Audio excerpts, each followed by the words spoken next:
what I'm saying out there in the Twitterverse. Yes, I still call it Twitter.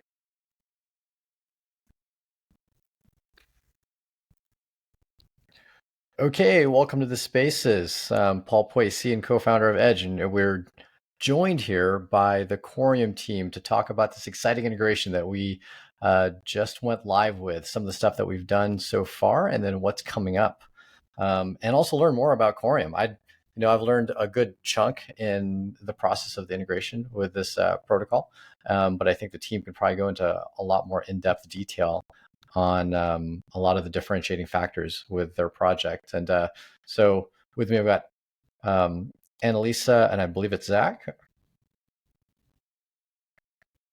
Yes, sir. Thank you for having us. Hi, Paul. Thank you so much for having us. Yes. I think, Annalisa, we're not quite getting you on Spaces here. Yes, I'm the Coreum account.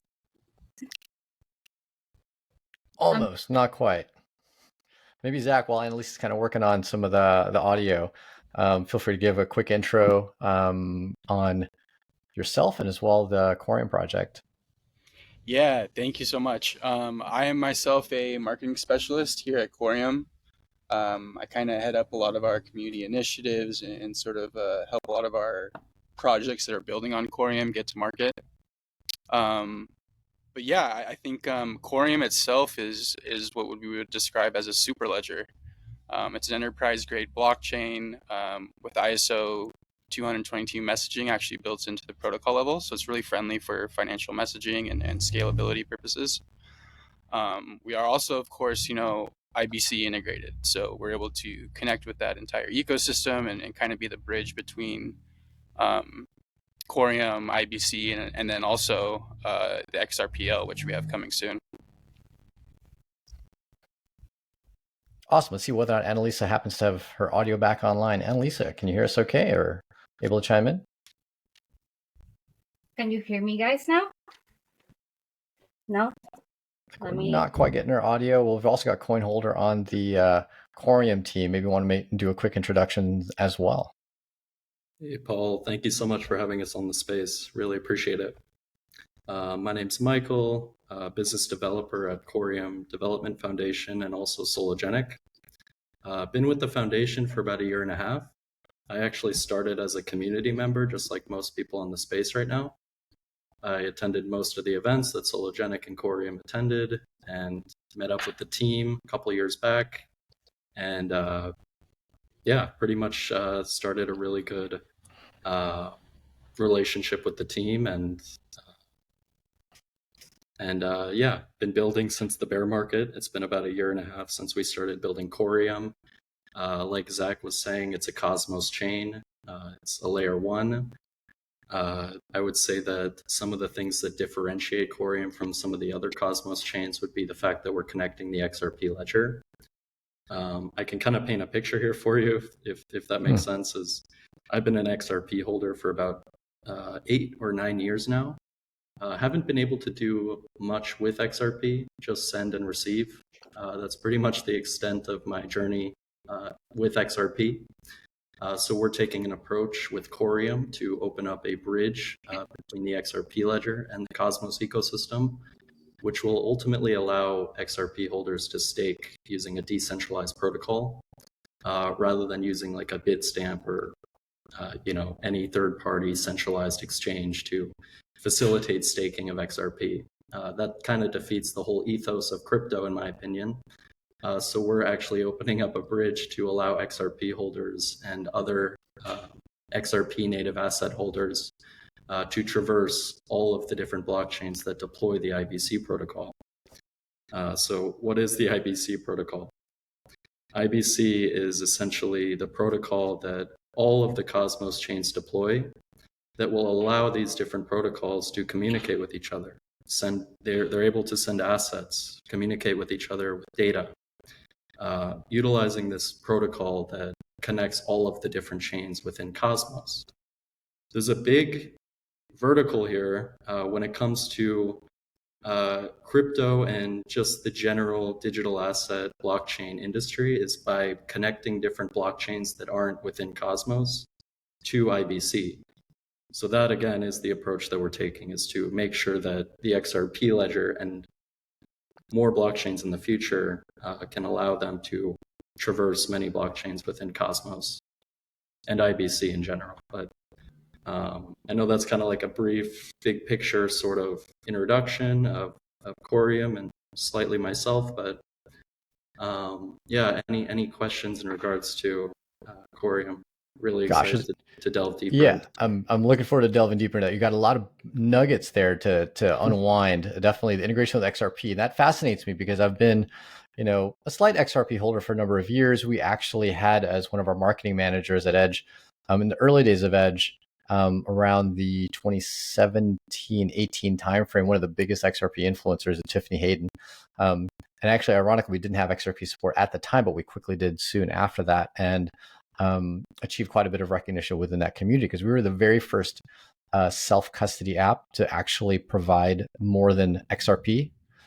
At the time, if you wanted a wallet, it was an XRP only. So we were the first to actually provide XRP with any other assets and the ability to trade between the two of them. You had mentioned XRP support. So I want to dive into like what made that unique enough to why that asset in that ecosystem drove interest into the Coreum team, as well. The ISO 20022. Like, well, let's dive into that a little bit later. As far as like, well, what is that? Why is that something unique, and why should people be looking for that in projects? Such a good whole question, lot to dive Paul. into. And then smart tokens. You'd mentioned that as well. We'll dive into all of these things. Really good keywords for us to educate the audience on. But let's check again as to whether Annalisa happens to be connected on audio. Do we have Annalisa live? Mic check. Let's see. Hi. How are you? Can you hear me? Oh, I think we still don't quite have the audio quite working. Annalisa, so we'll give it a pause. You can hear her? I think we hear her on the Twitter space. Okay, I'm not able to hear her on the Twitter space. If anyone else can hear her, then maybe it's just me. I was on a Twitter space this morning. It always does this. Exactly. Where one person, it just decides to censor somebody from just another person. So if you guys can hear her, great. Annalisa, why don't you go ahead and fire off away? Go ahead and give yourself a quick introduction. Well, thank you so much, Paul. I'm so sorry that you can't hear me. What I'm going to do is leave the space and come back, guys. But for the ones that can hear me right now, I'm Annalisa Caballero. I'm the newest addition to the Growth and Partnerships team. I'm a marketing specialist. I came to the space in 2018, and it's a pleasure to be here, still working and growing with Coreum. I'll see you soon. I'm going to step back and come back in a few minutes to check if Paul can hear me now.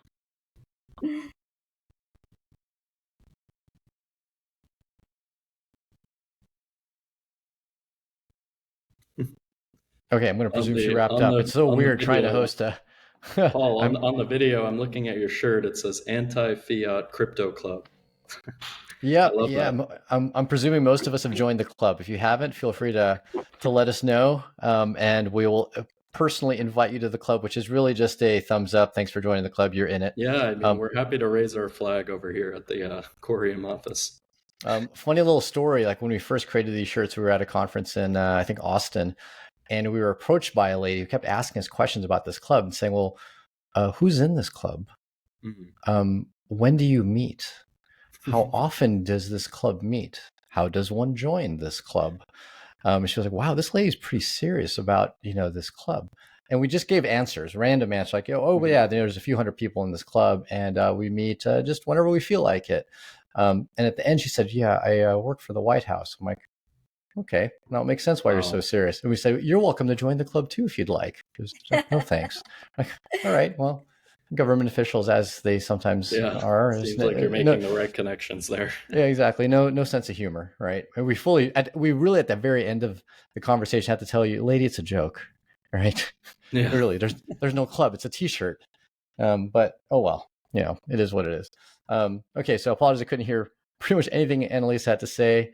I would love to be able to kind of go and dive into some of the stuff she had mentioned. Feel free, CoinHolder and Zach, to kind of go into more detail on anything she might have brought up. But I do want to go into some of those keywords that you had mentioned, starting with the ISO 20022. And I've heard of a lot of different ISO certifications. For a lot of people, these are usually certifications for standards from everything from security, privacy, auditability, best practices in creating and manufacturing, you name it. But from the viewpoint of this specific ISO standard, how does this apply to Coreum, and why should they care? It's a really good question, Paul. I really appreciate it. In terms of the current ISO 222 implementation that we have at the moment, right now it's just a simulator on the testnet of Coreum. So you can actually try it out today. If anyone would like in the audience, we can actually provide the link to the ISO 222 simulator. But it allows financial institutions to actually really utilize blockchain technology for settlement, cross-border payments, and things alike. We wouldn't be doing the validating. Ultimately, each financial institution will have their own third party that will do the validating of the transactions. We would just be providing the transaction or the technology for settlement. And this would all be taking place on the Coreum blockchain. And it's notable that considering this ISO 222 simulator is native to Cosmos, we are looking also into making it an actual module. So other Cosmos chains can kind of employ this module within their blockchain network. And that's the beauty of IBC. There's so much synergy when it comes to modules and native integrations that you can actually create a public good. And that's ultimately what we're trying to do, is make sure that Coreum is that underlying technology that facilitates cross-border payments and remittances, but also creating a sort of like a public good for other networks built utilizing IBC to deploy it themselves to cater to their client base. But Zach, if there's anything I missed, if you want to chime in, feel free. Annalisa as well. Yeah, no, you nailed it. Just to kind of go off of that, ISO itself is actually a universal language that I guess you could say is the language of financial institutions, right? And so by sort of streamlining this across the protocol and across enterprises that are interested in using it, one, it provides much more rich data set. But like Michael mentioned, it also helps sort of streamline those transactions and make sure that financial institution A and financial institution B are communicating correctly when it comes to what that data entails. And there are many processes. It's like this is a standard by which general, I call them legacy at this point, legacy financial institutions talk to each other to transfer funds. Is that an accurate way of describing the standard? Yes. Exactly. Yes. And I don't know, Paul, if you can hear me now. Wow, I can hear Annalisa now. Awesome. Yes, well, a pleasure meeting you, Paul. Again, I'm Annalisa, marketing specialist at Coreum. But talking about ISO 222, so when we think about companies built in the US, most companies have manufacturers all over the globe. This standard messaging for money transferring is being adopted by SWIFT. So if you have a business bank account, for example, in Bank of America, you can now, soon, and thanks to SWIFT and adopting ISO 222, and what Coreum is doing is making these transactions faster.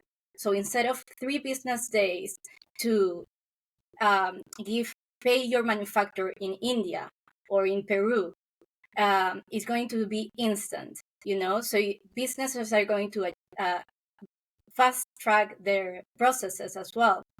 Another good thing about this is that it's secure, instant, and interoperability.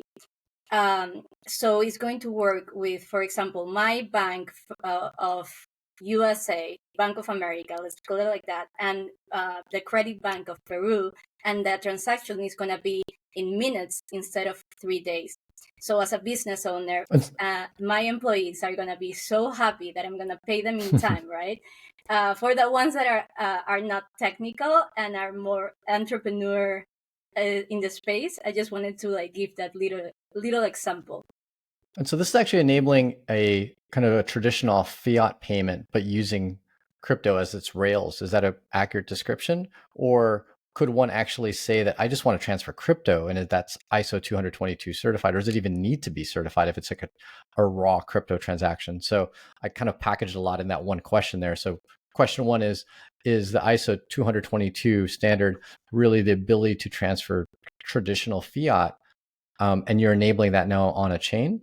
Or is that also certifying simply the standard crypto transaction that you can do on IBC across chains, same chain? Yeah, I mean, when you say fiat, Paul, I would say that deduct fiat and just replace it with stable coins, like Got it. USDC. But yeah, everything would be taken place. It would be all on chain. I think it's also interesting and notable to say that I'd say Coreum is a really good chain to actually implement this technology because one, it can handle the throughput, right? If you were to implement this on Ethereum, it just wouldn't work. Maybe a layer 2, like Matic or something. But overall, this layer 1 Coreum, it can really handle the throughput to make this, to actually put it to market. Because ultimately, when you're sending an ISO transaction, it's not just one transaction. I'd say it's like 6 or 7 different transactions at once. Things need to be tokenized. There's different backends that need It's just like identity information and yeah, exactly. source of funds type of information, the stuff that banks normally would send. Got Exactly. it. And I there's see. smart contract functionality that plays a part in that. So with that being said, Coreum is fast enough and it can scale to an extent where this would be feasible to utilize on the blockchain. Got it. So it's awesome to hear. I know that was one of the biggest focuses of XRP, although its smart contract capability was far, obviously, much more removed at the time it was founded, since it was such an early project. Talking about XRP, that was one of the keywords you had mentioned. Wanted to dive into that. Maybe there's some XRP fans. If there are any XRP fans, any of the XRP army out there, feel free to give a little thumbs up on Spaces just so we know who those folks are. But what brought about Blue Hearts? Is that one of them? Some Blue Heart. Actually post a Blue Heart if you'd like. But what brought the interest in being able to, like, how is XRP utilized within the Coreum ecosystem? You mentioned staking it, and usually staking has a purpose, right? There's not stake to just stake. Usually staking provides, like, staking is almost an overused term in crypto because it means several different things. In my experience of staking, at least what I know it as, and so feel free to expand on my knowledge because I know it's limited, is staking can be for validation. I mean, you stake, and therefore, if you validate invalid transactions, you lose your stake, right? So that's kind of like the replacement of proof of work instead of proof of stake. And then staking is also used to some degree incorrectly reference providing liquidity into a platform like an Aave for borrowing and lending, or to a Uniswap for liquidity for trading. Sometimes people call that staking, even though kind of is not really. And then there is also, quote unquote, staking of, say, LP tokens into a pool protocol to earn additional yield. Where would you say, if not one of those, what additional use cases do you have for this XRP staking? How does it fit into the ecosystem? Let's explain that to people. That's really a good question, Paul, and I actually really appreciate you asking that. I would also, just to kind of initialize this response, just to kind of paint a picture here. Sologenic was our second project, or I could say the first project that we started. It's completely maintained by a separate team. They have completely separate roadmaps, just to give some context. But this was the first project that ultimately we are trying to really build out. This project is a layer 2 ecosystem on the XRP ledger. This ecosystem is basically utilizing all of the native features on the XRP ledger and giving a really nice UI UX to the ecosystem. So it's really a one-stop shop for XRP, if I'm being honest with you. So that's at the app level. That was an app level project, meaning you're sitting on top of the blockchain. You're not writing any protocol level exactly, Paul. Yeah, exactly. So it. We're utilizing all the native features on the XRPL. We started this project in the very beginning, of anything that we could really do on the XRPL. We really jumped the gun and started building. That's kind of how we harnessed a multitude of users within the XRPL community. We built a DEX there that, obviously the DEX on the XRPL is native. Right. It was the first DEX ever in blockchain, really, in the industry. Yeah, it was. That's native, but we were, I believe, the first ones to put a UI and UX to it, to really make the trading experience really nice. I mean, we're putting tools on there that are in par with like all I can say is it's a very intuitive DEX. So with that being said, we built out a very nice ecosystem on the XRPL where a lot of users are utilizing it. But our ultimate goal with that ecosystem is tokenization of traditional assets like stocks and ETFs. Yes. To do that, you need some programmability at the protocol level. We noticed that there are some limitations to the XRPL when it comes to implementation of smart contracts and other programmability that could ultimately facilitate tokenization to that scale.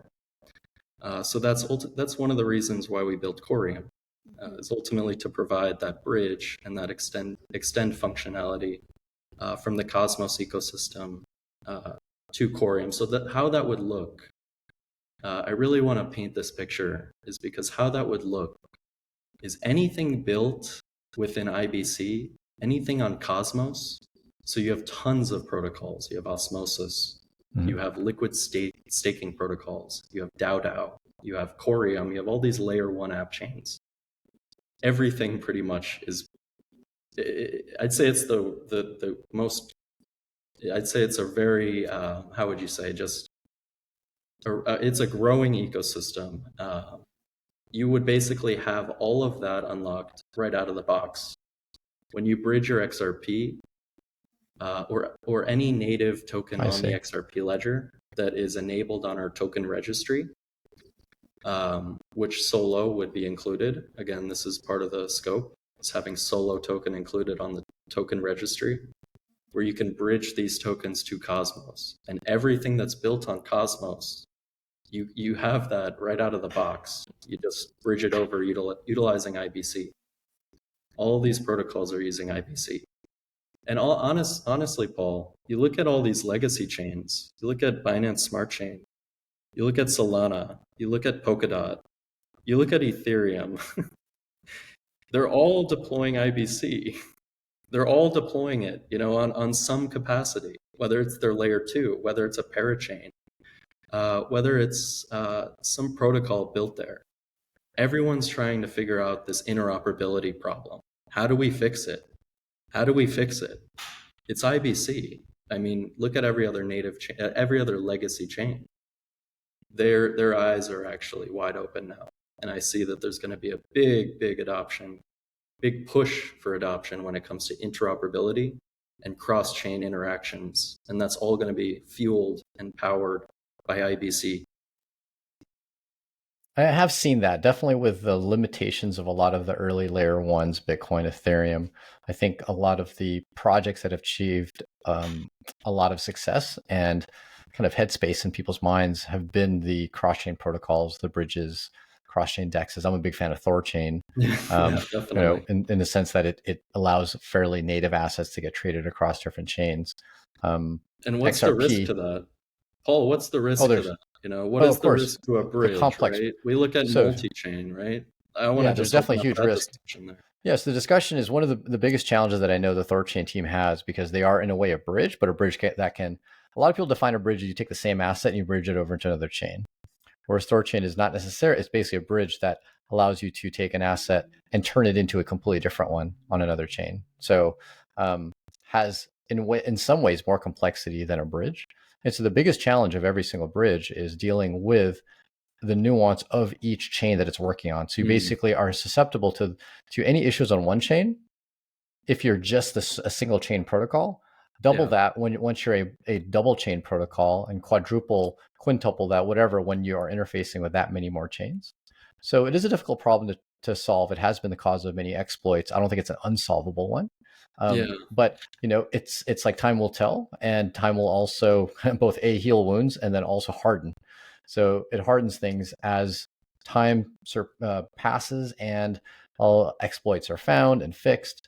And it's why I tend to not touch a lot of very, very new technologies. Admittedly, Bitcoin being one that was not that new when I discovered it. It had about 4 years in. I'm about class of 2013, so at least 4 years worth of hardening. Which Bitcoin are you talking about? Paul, what Bitcoin are you talking about? Which Bitcoin? That's right. BTC, there's so many Bitcoins. or Bitcoin SV? I'm joking. Bitcoin. No, I mean, you talk to enough people. I went to a conference for just last week where for a lot of people, Bitcoin is Bitcoin SV. Yeah. So I'd say BTC now although I feel like the BTC camp could potentially fork pretty soon, and both call them BTC. But yes, Yeah, Bitcoin, definitely. BTC as it is today, is what I'm referring to. It at least hardened Well, 4 years before I got involved. So same thing can happen with a lot of these protocols, but it doesn't mean we shouldn't keep building and trying. I 100% agree. And when you brought up that, I forgot what chain you were talking about, but when you were saying when you bridge the tokens, it kind of gives you a new sort of denom or like a new token standard. It's very I mean interesting. that's my understanding in IBC. That's my understanding of how tokens are bridged using IBC in the Cosmos ecosystem.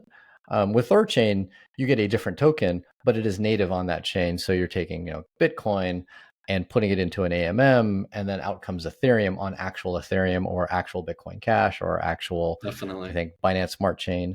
And so it is not bridging and taking the same asset and creating a representation of that asset on a different chain. It's actually spitting out the native asset on the destination chain, which to me, Exactly. Yeah. which Have you heard of Token Factory? I've heard of it. I have not used it.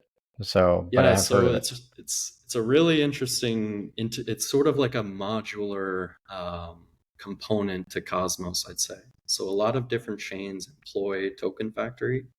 We've actually deployed this natively on Coreum, and we call this smart token technology, smart tokens. I wanted to get in that. Uh, Let's talk about that. Like, what makes a yeah, token smart versus dumb? Because I think yeah, most tokens, especially tokens from early days, like the tokens on like Counterparty Bitcoin, and to some degree even tokens on XRP, with the exception mhm, that XRP at least had a DEX, by and large are kind of dumb tokens. Like they just, it's just another asset another fungible asset you can move back and forth. So let's talk about definitely. smart tokens. It takes a lot to kind of like, preface any noun with smart, right? Yeah, And so, definitely. what makes these tokens smart above other tokens? Sure, yeah. I mean, if you take the idea or the concept of Token Factory, that's pretty much what we implemented on Coreum. It's a native feature that's actually implemented at the token level. So a lot of the smart contracts that you would need to make things more efficient within your business, your NFT collection, whatever it might be that you're doing on chain, a lot of these things you would need to do at a smart contract level. So you have to write smart contracts, have some level of development skills. Can you have an We're example doing. of some use case? Because I think I can think of some, but love to hear what some concrete examples of what a user with a token on, say, an EVM chain. Because I mean, Mm, tokens on EVM chains are smart contracts. You have to write a smart contract just to have a token. sure. Yeah, But then, of course, you have to write a smart contract to do smarter things with that token. Where I definitely. presume that's kind of more baked in with the smart tokens on Coreum. But give us an example. Like, here's something, Yeah, you know, definitely. I mean, it just gives you more. It just gives you an extended layer of programmability at the token level. So smart contracts are at the protocol level. Those are working on the chain level. So if you have a smart contract exploit, that's going to affect everything that's connected to that smart contract. So what we're doing is we're actually implementing this technology at the token level. So developers are actually able to program business logic within these smart tokens. So the current functions that we have now that you can implement would be burning, freezing, wallet whitelisting, IBC compatibility if you want this token to be, got it. IBC compatible. All of these things, it could be complex to implement if you're doing this, just in general.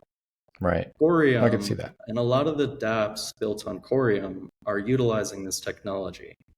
For instance, Pulsara is the first decentralized autonomous exchange that is built on Coreum, and it actually has a token issuance hub, I guess you could call it.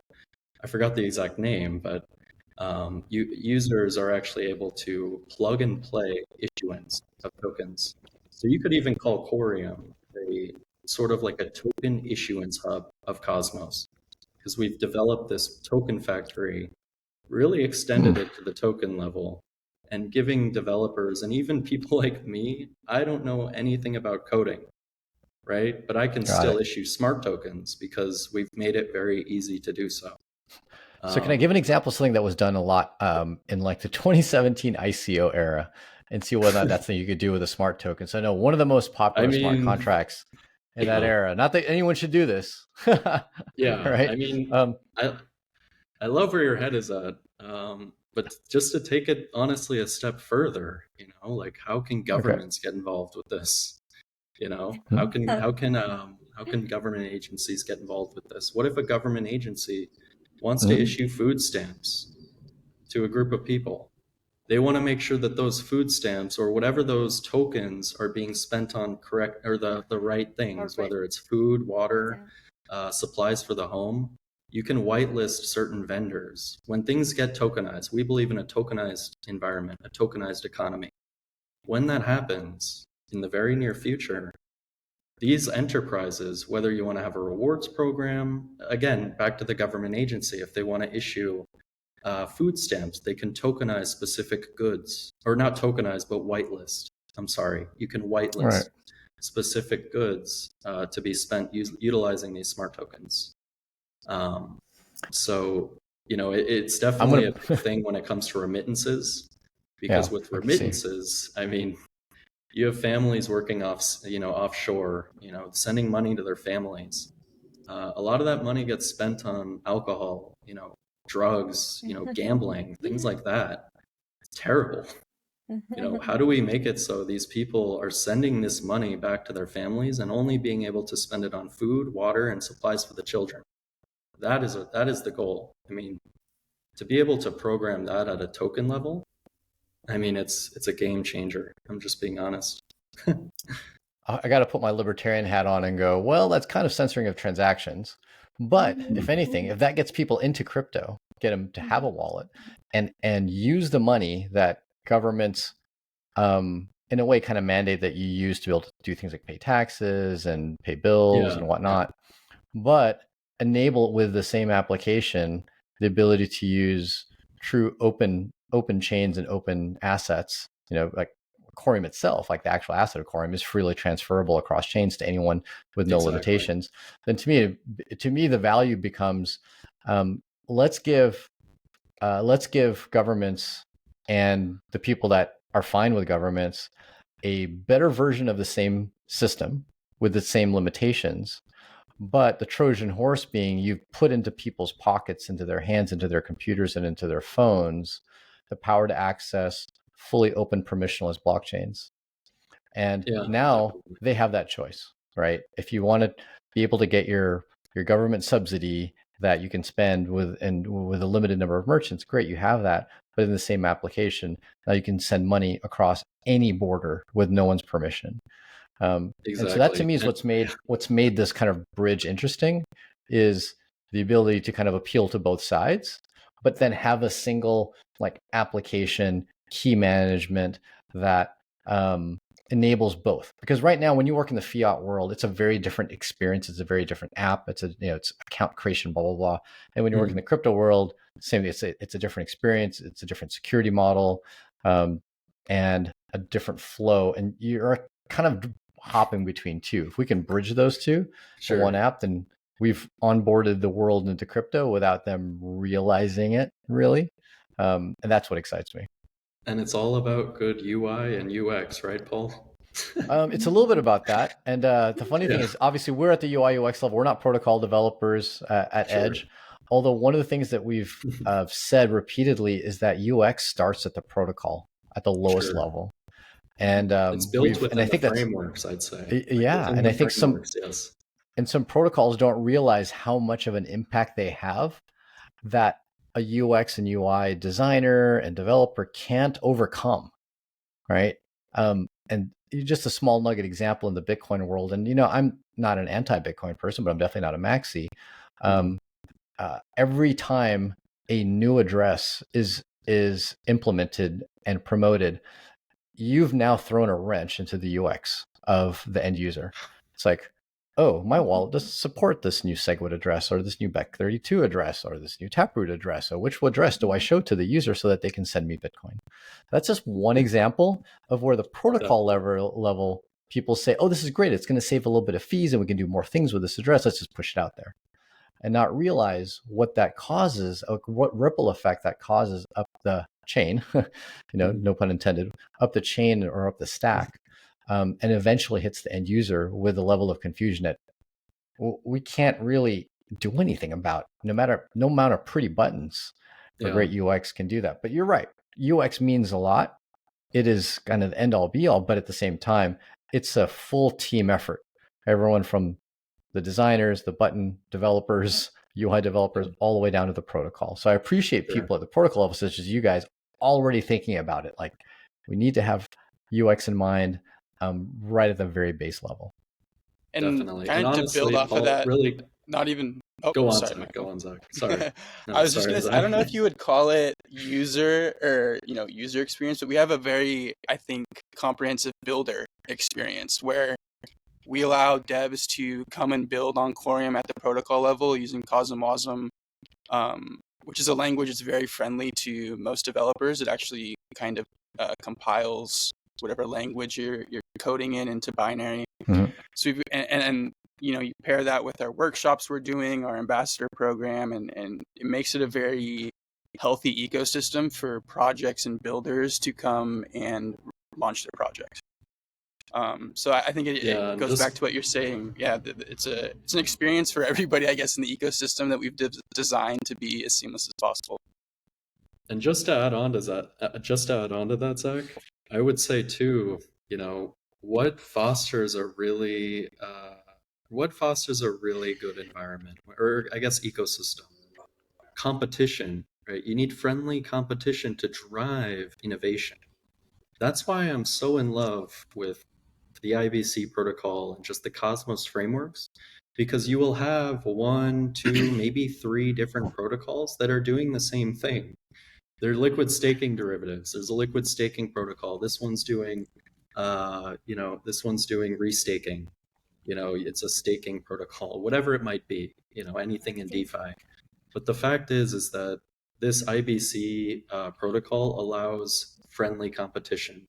It allows people to have options within the ecosystem to choose which protocol they want to really work with. We have different options when it comes to staking protocols, whether it is a DAO, whether it's really when it comes to the ecosystem, when everything is connected at a protocol level, it really does foster innovation, because everybody who's building in this ecosystem, if they're doing 1 or 2 people doing the same thing, that fosters innovation, is what I'm saying. But yeah, I mean, it just makes it a very robust ecosystem.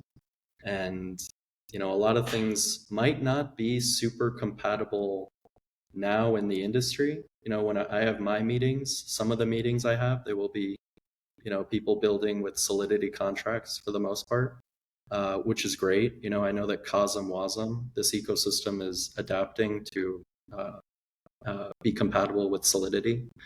So that's really good. But just generally, I think that the fact is that we're utilizing WebAssembly, which is just sort of like a subsidiary of. We're using It's really a virtual machine in a way. So it's write your own language. It's whatever language you want, compiles to WebAssembly. So you've opened up the virtual machine to many different programming languages, up to the developer to use to their liking. And what's compatible with the Web 2 infrastructure? You have correct. Nothing in Web 2, nothing in this world we live in that's not the crypto industry. Nothing is compatible with EVM or Solidity. There's no overall infrastructure that's going to facilitate this big migration that we're all thinking of. There's just not, I don't know, maybe there is, maybe there isn't, but from what I've seen, I don't think that there's a lot of synergy when it comes to Web 2 and EVM and Solidity world. That's why I'm so bullish on, Cosmos, Rust, smart contracts, and just being able to align yourself with Web 2 in a way where you can have some compatibility there. You're going to say something, Annalisa? Yes, no, I was agreeing with Michael. I think what he said was beautiful. It resonated a lot with that community and culture that is in Web3, that is the collaboration aspect, the whack me aspect, that we are all gonna make it. And I feel like he said friendly competitors. I see it as collaborators, because this ecosystem is actually growing to be interoperable. So for me, super important what he said, and resonated with that community aspect. Like, is there is a space for everyone at the top. So let's all build together, you know? So Coreum is actually making the space, I believe, more developer friendly and more user friendly as well, by adopting all of these technologies like Cosmos Wasm. Developers who know Rust can enter the space, you know? And now they are bringing Solidity for the ones that only came to the space knowing how to code Solidity. So I'm sentimental. It Got it. resonated with me. I love that. Yeah, and so it's funny. This brings about maybe an entire new Twitter Spaces topic that I'd love to dive into. Let's see what we can do in the minutes that we have left about selection and giving people choice. I think fundamentally people want choice, but the Libra in me, and so that's my astrological sign is Libra, wants balance. And one of the biggest challenges in having selection is there is something as too much, and there is something as too little. And so being in the US, I think, for example, we don't have enough selection in political parties, maybe, right? It's pretty much like A or B, and A and B are both suck. But at the same time, in the crypto world, one would argue that we're in the phase of growth of figuring out what works. And in the process of doing that, much like very early internet, we don't have good standards, and therefore we have a lot of selection. Almost on the order of magnitude of, imagine if we had multiple internets, right? Imagine if the internet was born and there were multiple competitors to the internet, all with a decent amount of adoption. What would the internet feel like? It would feel pretty fragmented. So selection also means fragmentation. So the two are kind of two ways of saying the same thing, but one sounds negative and one sounds positive. What do you see as say we are finally at the end of, not the end of the line, in a way like the beginning of the line of crypto adoption, where we are by de facto standard, right, transmitting value over cryptocurrency networks. We are by de facto standard, even at the highest level of organization, at the government level, accepting money, paying money, holding value, using cryptocurrency networks. What does that look like from the viewpoint of selection to you guys? How broad is our selection at that point? Or how narrow is it in a way that we've found balance in our world? What do you think you view that future to be like? I don't view it as being what we have today. Like, I think that's too large and too fragmented, but I sure as hell don't want it to be what it looks like in the fiat world, where it's super centralized and controlled, pretty much like one option per government. Yeah. What is the Coreum team like? Yeah, what does that feel like? What do you think that experience will be like going forward? And what is money? That's the other question we have to ask ourselves. What is money? What is currency? It's current money, right? It's basically what you can pay taxes with. All you can, in the US, for instance, you can only pay your taxes with USD. Until that sort of changes, you have like stable coins being able to, you can pay your taxes with stable coins. I think that's a huge step forward when it comes to just payments. Yeah, just payments. So crypto payments, not crypto as a currency, but crypto as a payment method for an existing currency such as the dollar. That's what I've always said. USDC is not a currency, in my opinion. I've always said USDC is a payment method. Again, I would say it's only a currency when it can be accepted by the government for taxes or things like that, or if I can spend it at a Starbucks. Really, like I said, you can only do that with USD. So my vision, really, Paul, that I see right now, and maybe this won't even answer your question, but I see neobanks being the first catalyst to, I would say, sort of like regulated crypto adoption. You're not going to have a blockchain network provide the facilitation of perhaps transactions initially, right? It wouldn't be that initially, but I do see the initial catalyst would be the fact that everyone has a Venmo, everyone has a Cash App, everyone, even the unbanked, they have those things. So I do believe that those will be the first sort of banks that will adopt central bank digital currencies, and then they will employ different networks. I mean, you're already seeing Cash App. You can buy Bitcoin there. You can. They're already adopting these technologies. They're the bridge. And that, yeah, exactly. And that just gives us more of an idea of that we are, in an analogy that I would say is that we are in the national anthem of the baseball game. If we were to put us in where we are with crypto adoption, we're very much in the beginning. So I can imagine you could see Coreum fitting in with the neobanks as a method of communicating value between each other in whatever asset they kind of choose to communicate that value. Exactly. And also, just to put another piece to that, Paul, is that these neobanks, let's say they do want to utilize Coreum. That's great. But they can also utilize the other blockchains within IBC. And again, these are all more the legacy chains. You'll see Ethereum, you'll see Solana, you'll see Polkadot. So we're kind of painting this picture of how we're going to move into this cross-chain environment. And it's all getting adopted right now with the IBC protocol. Annalisa and Zach, I'd love to kind of segue it over to you too. No, I think then the next question is, how do you keep Coreum to be sustainable if there is all of these other competitors, right? And I think the key is by onboarding institutions and neobankings, and that's the way of massive adoption, and that's how Coreum is going to keep its relevance by being an enterprise-grade blockchain. I don't know if Zach wants to say anything else, but that's how I see Coreum being sustainable and scalable as well.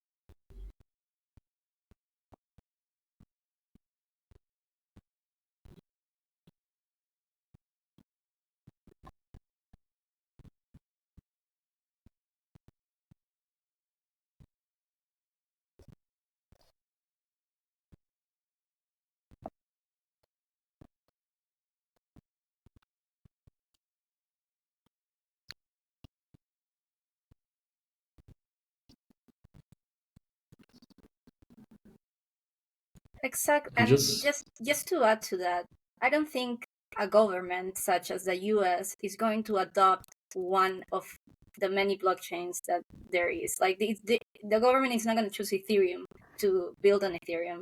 I think probably they're going to build their own blockchain, right? I think how the government and how we are going to be adopted, all of these blockchains, is by the push of money transactions of crypto, that is institutions and neobanks and smaller groups. You kind of start with smaller entities that have more to gain from the adoption of a brand new tech and less to lose. The larger you are, the more you have to lose by effectively competitive technology. And to segue a little bit, how amazing would be in the future now the elections are coming, right? How cool could it would be to have a transparent public blockchain to see the vote, like the election process, and oh my God, to see where my taxes are going. Like if the next governor of California is listening to this space and he runs with a crypto campaign to see where my taxes are going, I'll vote for you. I definitely would love to know where my taxes are going. However, I don't ever want my name associated to my vote. That's probably the biggest challenge. No, never. And that's actually why a lot of anonymous. Exactly. You want anonymous voting, which unfortunately I don't think there hasn't been a good protocol for any kind of weird blockchain voting that would keep my vote anonymous, and that's probably the biggest challenge. So in the meantime, I've promoted this video that's been around since around 2013 called the cardboard box reform theory. I encourage everyone to check it out. It's short, but it basically promotes the idea that the best technology for fair voting is literally a cardboard box, piece of paper, and an enclosed voting booth, and nothing beats it. I know. And so anyway, it's a separate segue, but it actually goes into a lot of detail and history around that. I would love to know, how did you enter this space? How did you begin?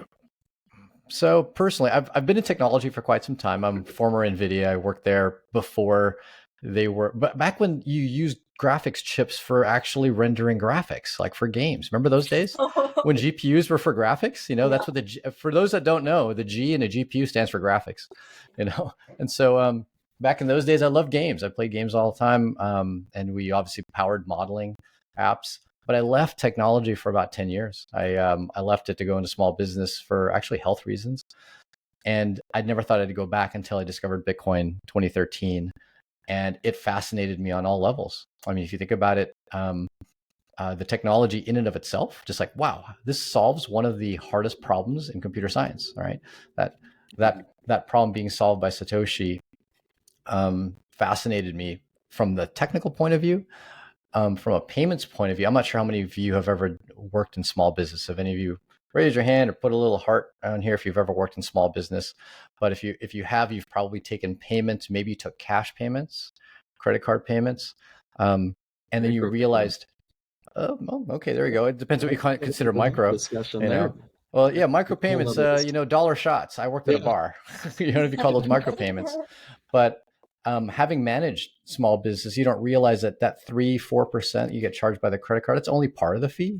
But then the fraud that you'll get on top of that and the chargebacks is just something that you just accept. You accept it's like more like 5-6% because of the fraud and chargeback you're just gonna get. Right. You're like, it's just part of the cost of doing business. Well, if we had the micropayments, Paul, you would be able to kind of, really facilitate a lot of businesses online. I think that could actually kill the ad revenue business, or sort of the ad, just in general, the ad. People paying to instead of them being the product. Like how much, Paul, would you pay for a Google search? Just an individual Google search, maybe a tenth of a penny, right? Maybe a tenth. Well, I'll say this: I pay $20 a month right now for ChatGPT, which is it's kind of like the search engine of with just outdated search. So what if you were what if you can get charged? What if you can get charged for every ChatGPT search? Really that in my opinion is going to be the real, just a real vertical when it comes to blockchain adoption. Micropayments are going to be the biggest thing that you need in the world, because I think it's something that the consumer wants. I have a feeling that most merchants don't. So coming from the merchant side, one of the other businesses I used to work for immediately at the time that I discovered Bitcoin was actually a gym. So I was a program manager at a climbing gym, actually here in San Diego, probably not too far from where you're at, Annalisa. And recurring payments are what businesses want. Hate to say it started with like the porn industry, but then everyone else just kind of followed suit. It's like, great, just give me your card, pull payments, and you just forget about it and keep making money. So there is this challenge in the crypto world of kind of getting adoption on both sides, because you need both merchants and you need consumers, and appealing to both is one of the challenges. But from the viewpoint, I came from a merchant side where it appealed to me was once I receive money, it's mine, right? And there's no chargebacks. I'm not applying for PCI compliance, 300 question document questionnaire that I have to fill out and still be liable for someone stealing someone else's credit card as a merchant. That appealed to me, and the discovery of Bitcoin that year in 2013 was another aha moment from the viewpoint of payments. And then at that point in time in my life, I was already starting to realize that a lot of the biggest organizations in our world lie to us about what the truth of reality and how the world should work. And Bitcoin seemed to upset all of those people. And so, enemy of my enemy is my friend. Though, I also just, like, are you talking about the Lightning Network? I'm just trying to understand. This is 2013. This is 2013. There was nothing else. Realize that in 2013, there was nothing else, right? Now we're kind of off. Now we're kind of off in some other, I don't know what to call it, Bitcoin or because I'd Yeah, is it always call Bitcoin? it Is it Lightning Network. LBTC? Yeah, And it's still exactly. Or is it layer twos Because on all these Bitcoin? all these centralized products built on top of BTC really defeats the whole purpose of crypto, in my opinion. Just No, absolutely. And realize that what there's I a mean? narrative. And Yeah, realize this is to answer the question, hey, when did I and why did I get involved in the Bitcoin space? yeah. And it was the narrative in 2013. And admittedly, that narrative changed for me, not for me, but for Bitcoin. And hence I've expanded and expanded and been interested in projects like Cosmos and Atom ecosystem, like Ethereum from the viewpoint of programmability, although it didn't scale very well, and then also into privacy coins. We're big into privacy here at Edge. That's one of our biggest focuses, is privacy, both at the protocol level and supporting those protocols, as well as at our app level. So I got interested in that, but it did expand. But it all started with the narrative that Bitcoin had when I got involved, which was 2013. And it even had the narrative of privacy to a strong degree at that point in time. And even though that's changed over the years, realize that those are the things that made me very interested and passionate about it enough to be what I call the worst employee the last month of my job. All right, because all I did was listen to podcasts and read blog articles and news articles about Bitcoin, and I just couldn't focus. And for their benefit, I said, I really should quit. And so I quit. And then from there, formed a company because I felt like the ecosystem needed something better. And that sentiment was brewing since the 70s with Halfini and the cypherpunks, and then finally in 2009 when Satoshi comes out with a white paper, everything fell into place. Shout out to Halfini for that, for the ones that are cypherpunks in the audience. But I wanted to know, that's how Edge Wallet starts in 2013? A little after that, 2014, I started the idea and the technical white paper for the architecture for Edge. I had started writing in 2013. My co-founder, William Swanson, came on. We came together in like December of 2013 and really hit the ground running in January of 2014. So it wasn't Edge at the time. One of the pioneers. I don't know if you call it pioneer. I mean, I just, I like to build stuff and found great people to help build with me. And so we came together at that time. It wasn't Edge at the time. Our company and product were called Airbits, and it was focused around actually merchant adoption, payments. We had NFC and Bluetooth payments in the app, a merchant directory and where you can spend Bitcoin. And as mentioned, Bitcoin kind of changed and the narrative wasn't around payments. It was around hodling. And so our company changed around that to try to adopt and embrace a lot of the different chains that were being built to really, I don't want to call it augment, but supplement what Bitcoin wasn't very good at, right? So Bitcoin has its strength, but it also has its weaknesses. And we saw the plethora of other projects come about. And so we wanted to support those. And then out came Edge in 2018, which was then focused not around payments, but being able to exchange, transfer, buy, sell, trade, and now definitely earn yield. And I like the fact that you're now giving the opportunity for people to earn yield with XRP, because that wasn't really an opportunity for people. You couldn't even validate or stake. The only thing you could do is just use it, send and receive it. And so that's been kind of the trajectory of the company and the project over the years. But we've definitely been building for quite some time, very mostly heads down, because we just like to kind of build and create product for sure. And you talked about privacy and security. So how does Edge ensures this security and personal information of the users? So number one, we don't collect personal information. That's a basic start, right? We don't collect personal information. When you use Edge, you create a username and password, but that can be anything you want.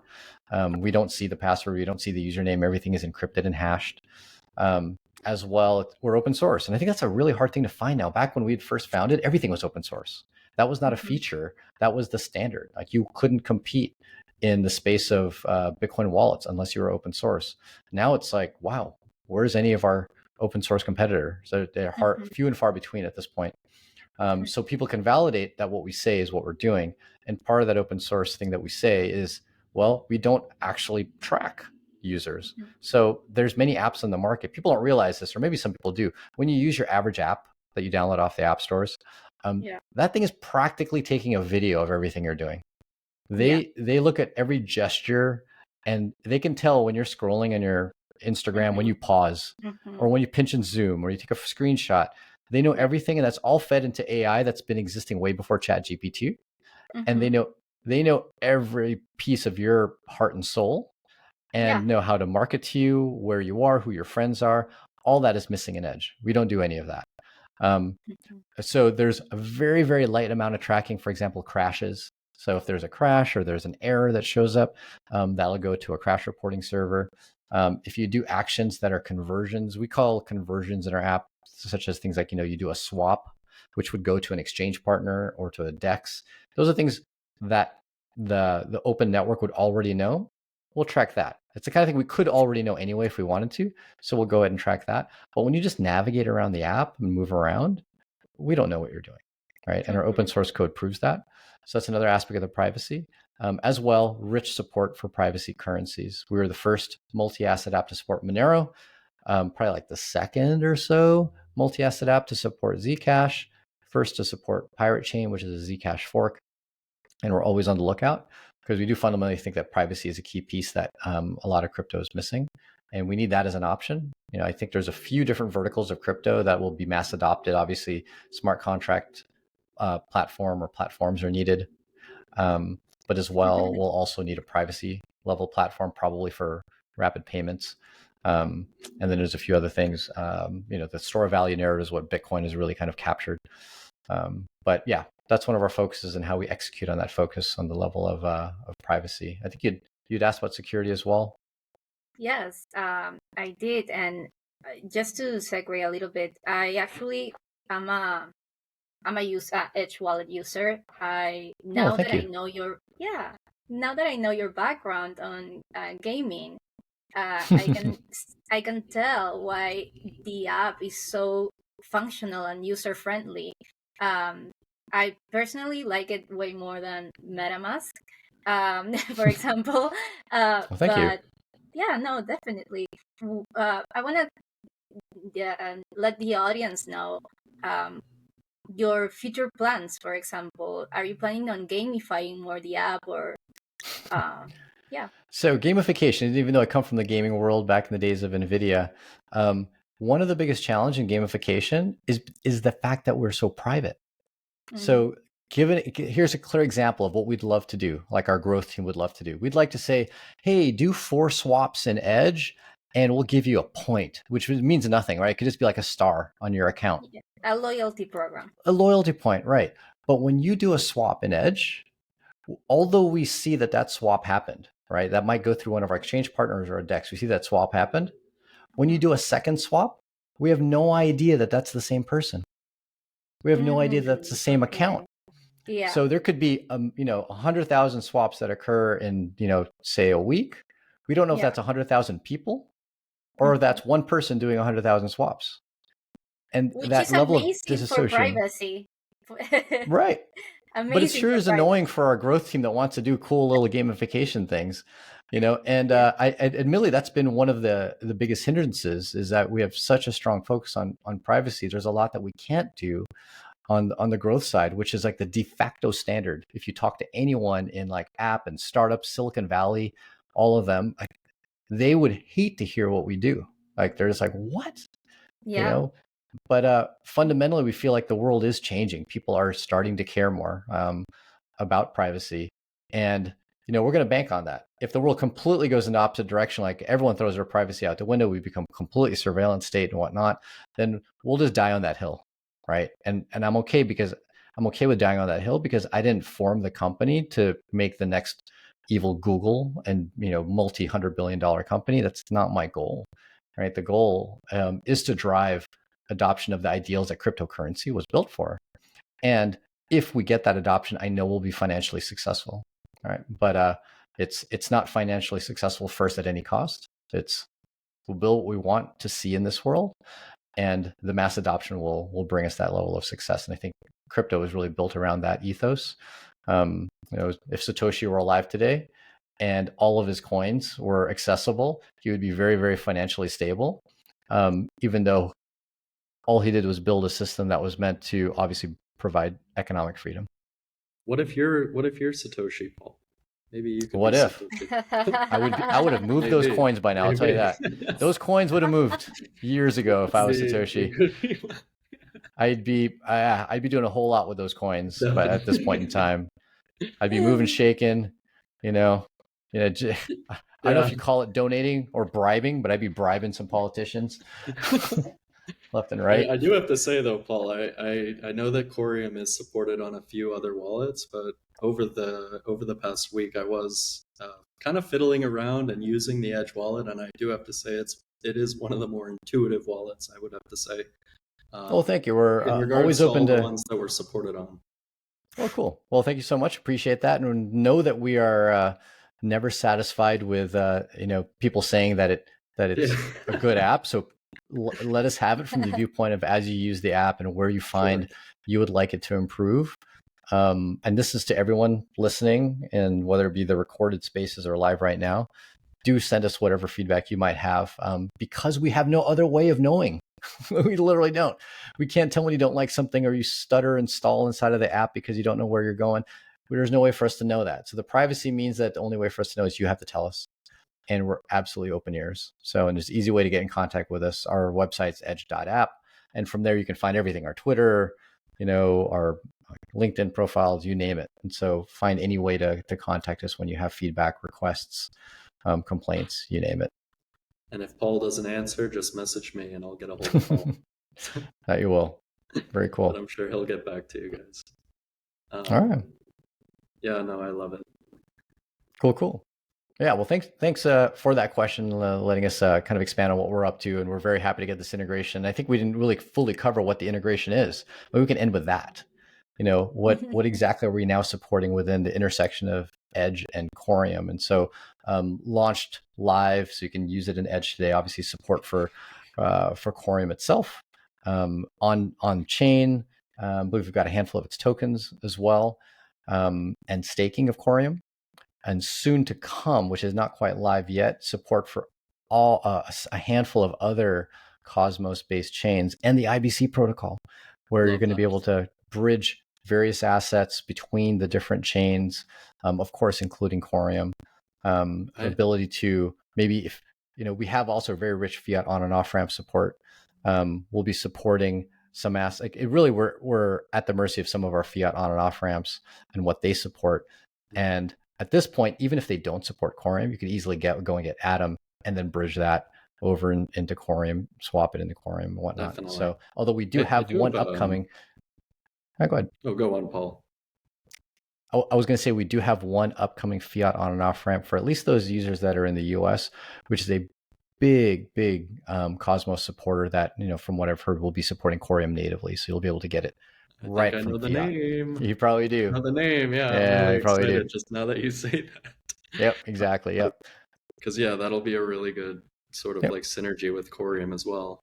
Exactly. In regards to like native dApps launching on Coreum, I know there's one or two, but I guess one very sort of notable one that just launched is Pulsara. I think I mentioned that dApp earlier. Is there any plans to integrate, let's say, like an API on Edge Wallet where users can kind of utilize Edge Wallet and have that wallet connect to Pulsara? Would that be something in the future that you could see? So if Pulsara is a dApp simply on like a standard website, one thing that I left out was we are adding support for Wallet Connect. Perfect. So people will be able to connect Edge to any Wallet Connect compatible dApps. And if people aren't familiar with Wallet Connect, it's a way for your wallet on typically mobile to connect to a dApp and then sign transactions for those dApps so that the keys never leave the device. You sign the transactions on your device, but be able to do fancier things than just send and receive. You can do things like swapping and staking, borrowing and lending, or whatever dApps are able to do. Music to my ears, Paul. Paul, it's music to my ears. Yep. So we'll have Wallet Connect. Really You'll be able to do that, no problem at all, for sure. And we're already actively using it and testing it. Should go live actually pretty soon. Yep. Yes, and to go back about the integration for the audience right now, you can actually buy Coreum on Edge, can send and receive. I believe staking is not live. We haven't hit that milestone yet, but we're going to have a staking. IBC, inter-blockchain communication. That meaning you're gonna be able to send, swap as well with other IBC tokens. We're gonna have the XRPL connectivity, which is great once we have the two-way bridge live to XRP and Coreum. And what else? What other features do we have for the near future? Let's see. We knocked the Wallet Connect, IBC, the bridging across IBC, the staking for sure. That one's a must-have. I think we covered most of it there. If I've left anything out, our main developer that's been working on this will kill me because he's working hard on getting a lot of the functionality in. But I think we covered a vast majority of it right there. Tokens, smart token support for sure.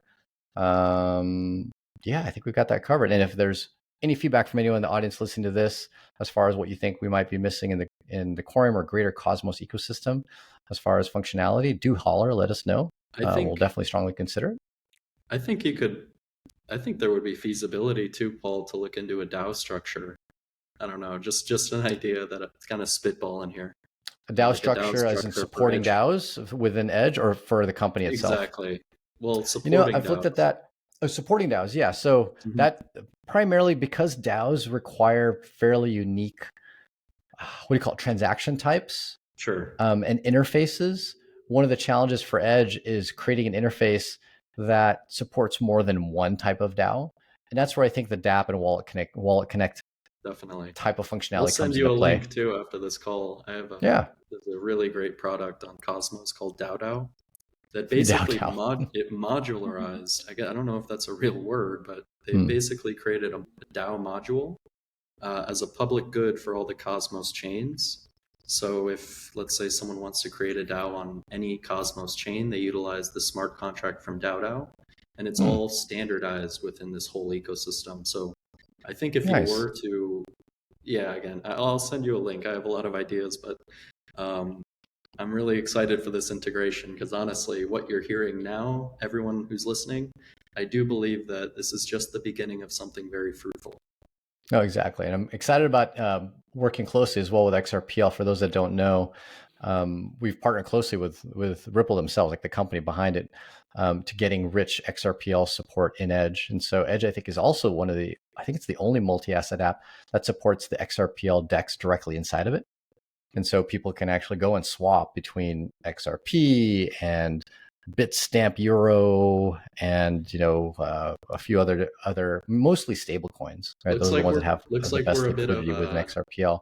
And it sounds like we potentially can even bridge those over into the IBC ecosystem, which we don't currently have on the roadmap, but that would be a fascinating way to really appeal to folks wanting to be able to take their tokens on XRP and actually use them in fancier ways, like you said, stake them, earn yield with them, potentially swap them for other assets.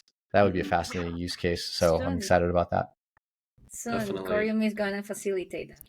For sure. We have a DEX. It's pretty interesting. We have a DEX that's building on Coreum that's also building another project on Stellar.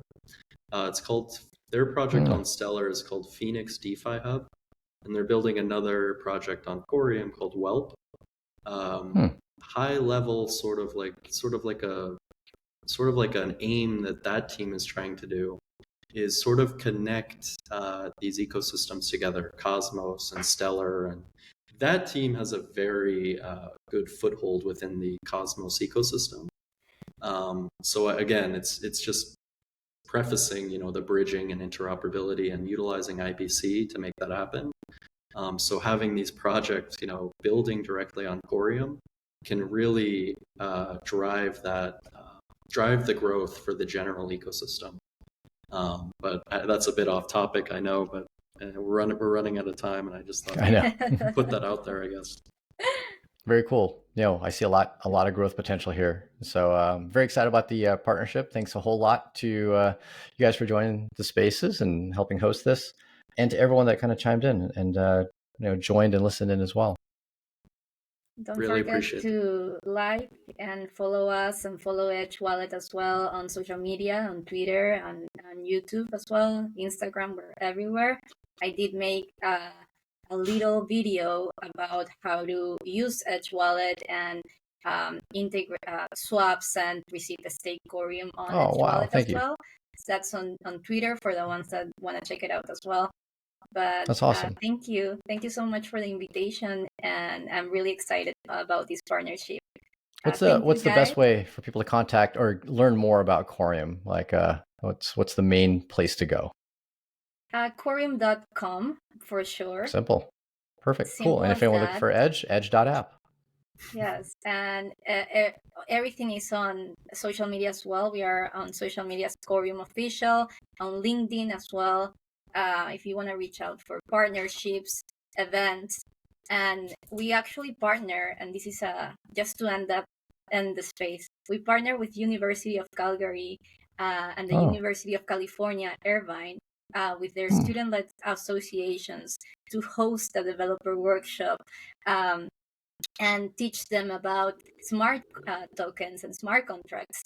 And we're going to help them create their DAO infrastructure for the university. So we have more in the pipeline, but I just wanted to quick shout out to those universities. And if you're a student, we have a student ambassador program. So go to Coreum.com, go to our social media, learn more about the program, and apply. Oh my God, that's awesome. Nothing better than ambassadors, boots on the ground, helping promote and grow the community. Education, yes, I think education is the first step. So we're really happy to be partnering with the universities and with the students. Very cool. Awesome to hear. Well, cool. Thanks a whole lot. I think that's a good wrap. Hopefully we'll do this again, maybe at the launch of a whole lot of new features with any changes that happen to have come across the Coreum ecosystem. This will be one of many, Paul. Cool. Really appreciate it. Thanks a lot, guys. Thanks, Holder. Thanks, Zach. And thanks, Annalisa. Thanks to everyone that listened in. Take care. Shout out to everyone listening. Thank you. Thank you so much. Cheers. Cheers. Cheers.